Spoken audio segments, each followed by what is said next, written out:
ఈ సందర్భంలో మరి మనం దేవుని వాక్యాన్ని ధ్యానిద్దాం. ఈ 92వ కీర్తనను ఆరాధన వాక్యముగా మనం తీసుకొని దీనిలో కొన్ని విషయాలు మనం ధ్యానం చేద్దాం.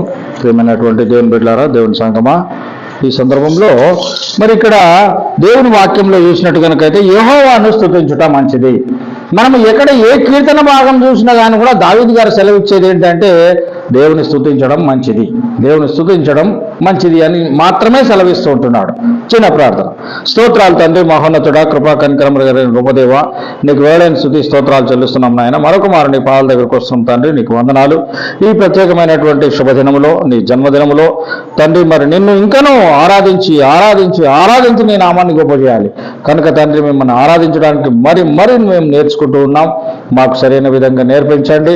నిన్ను ఆరాధించే విధానంలో మమ్మల్ని ఇంకనూ అభివృద్ధిపరిచి మీ నామానికి మహిమ కలుగజేసుకోమని ఈ ఆరాధన కార్యక్రమం అంతట్లో మీరుండమని యేసుక్రీస్తు నామంలో ప్రార్థిస్తున్నాం తండ్రి. ఆమేన్, ఆమేన్. అయితే యెహోవాను స్తుతించుట మంచిది, మహోన్నతుడని నామమును కీర్తించుట మంచిది. స్తుతించడం మంచిది అంటున్నాడు. రెండవదిగా నీ నామాన్ని కీర్తించడం మంచిది అంటున్నాడు. స్తుతించడం అనగా మనము ఆయన నామాన్ని గొప్ప చేయటం, కీర్తించడం అనగా తదేకంగా అంటే కంటిన్యూయేషన్లో దేవుని నామాన్ని మనము నెమరు వేయటము అనే విధంగా మనం ఇక్కడ గమనిస్తూ ఉంటున్నాం.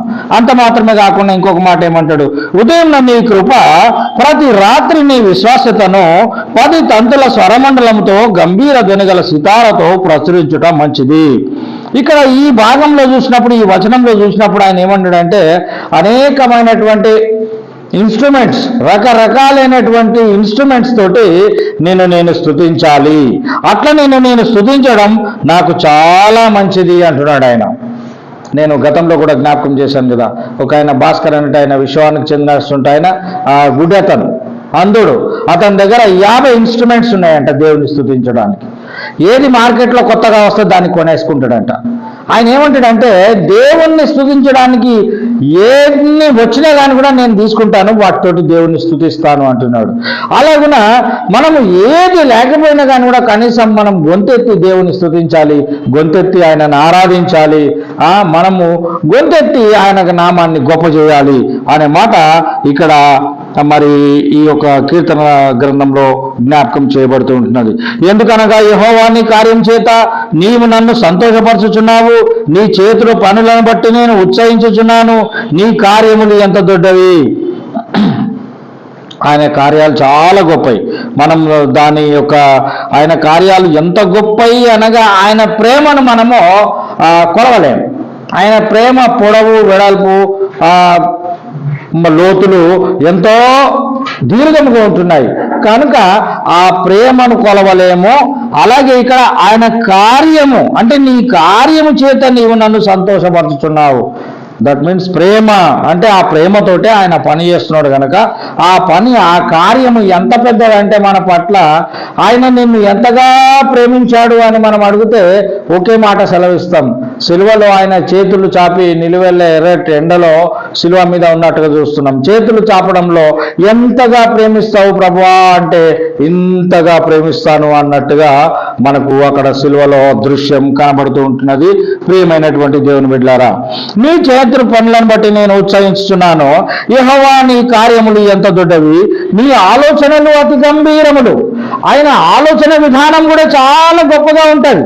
మన ఆలోచన వేరు, ఆయన ఆలోచన వేరు. ఆయన ఆలోచన ఎట్లుంటుంది అంటే మన ఆలోచన ఇప్పుడు వరకు ఉంటుంది, కొంచెం సేపటి వరకు ఉంటుంది. అంతేగాని ఆయన ఆలోచన ఎట్లుందంటే మనం పుట్టకంటే ముందుగా ఉన్నది, మనం పుట్టిన తర్వాత ఉన్నది, మనము చనిపోయిన తర్వాత కూడా ఉంటున్నది. అనగా మనం తల్లి గర్భములో రూపింపబడక మునుపే ఆయన ఆలోచన ఉంటున్నది మన పట్ల. అంత గొప్ప ఆలోచన కలిగినటువంటి దేవుడు మన యేసుక్రీస్తు ప్రభుల వారు అని మనం గమనించాలి. నీ కార్యములు దొడ్డవి, నీ ఆలోచనలు గంభీరములు. ఆయన ఆలోచన చాలా గంభీరమైంది, దాన్ని మనం పసిగట్టలేం. పశుప్రాయులు వాటిని గ్రహింపలేరు, అవివేకులు వివేచింపరు. నిత్య నాశం అందుటకే కదా భక్తిహీనులు గడ్డి వల్ల చిగుర్చుదురు. మరి తెలియలేని వాళ్ళు మరి వాళ్ళకి అర్థం కాదు. మనం ఎంత చెప్పినా కదా కూడా వాళ్ళకి అర్థమే కాదు. కనుక ఏమంటాడు, వాళ్ళు గడ్డి వలె, పశుప్రాయులు వాటిని గ్రహింపరు, అవివేకులు వివేచింపరు. నిత్య నాశం నొందుటకే కదా భక్తిహీనులు గడ్డి వల్ల చిగుర్చుదురు. వాళ్ళు తొందరగా ఎదుగుతున్నారు, పుష్పిస్తున్నారు, అనగా ఆస్తిలోను ఐశ్వర్యంలోను ఎదుగుతూ ఉంటున్నారు. ఎందుకు తొందరగా ఎదుగుతారు అంటే వారు తొందరగా నశిస్తారు అనే మాట ఇక్కడ వాక్య భాగంలో మనం చూస్తున్నాం. చెడు పనులు చేయి వారందరూ చెదిరిపోదురు.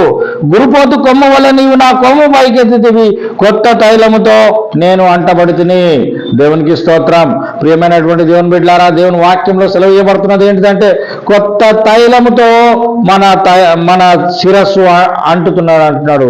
కొత్త తైలముతో అంటబడితిని అనగా ఆయన నూతనమైనటువంటి వాక్యముతో, నూతనమైనటువంటి మాటలతో, నూతనమైనటువంటి కార్యాలతో ఆయన మనల్ని తైలముతో అంటబడితిని అంటే మనము ఆ నివురు కప్పినట్టుగా ఆయన తైలంతో మనల్ని కప్పేస్తూ ఉంటున్నాడు.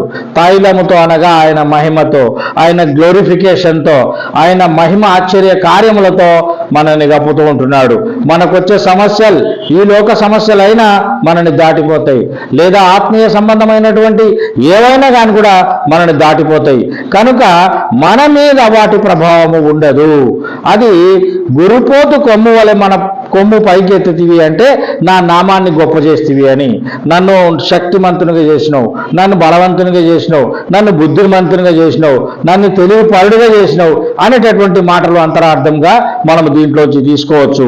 కనుకనే ఈ కీర్తనకారుడు ఏమంటున్నాడంటే యెహోవాను స్తుతించుట మంచిది, మహోన్నతుడా నీ నామమును కీర్తించుట మంచిది.